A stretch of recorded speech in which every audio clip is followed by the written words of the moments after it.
ગુજરાતમાં જે કર્મચારીઓ વટાવી ચૂક્યા છે 55 વર્ષની ઉંમર અને તેઓ છે જો બિનકાર્યક્ષમ, તો તેમને હવે કરાશે ઘર ભેગા. ગુજરાત સરકારના વહીવટી પ્રશાસને કર્યો છે આ મોટો નિર્ણય.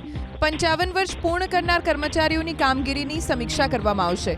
નબળી કામગીરી કરનાર કર્મચારીઓને ફરજ મુક્ત કરવાની તૈયારી. વર્ગ 1 થી વર્ગ 4 સુધીના કર્મચારીઓની કામગીરીની સમીક્ષા કરાશે.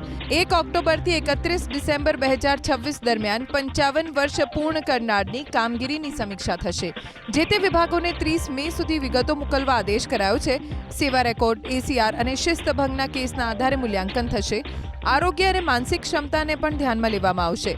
રાજ્ય સરકારના નિર્ણયથી સચિવાલય સહિત સરકારી વિભાગોમાં ફફડાટ ફેલાયો છે.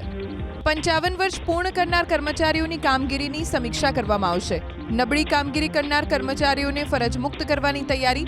વર્ગ 1 થી વર્ગ 4 સુધીના કર્મચારીઓની કામગીરીની સમીક્ષા કરાશે. 1 ઓક્ટોબરથી 31 ડિસેમ્બર 2026 દરમિયાન 55 વર્ષ પૂર્ણ કરનારની કામગીરીની સમીક્ષા થશે.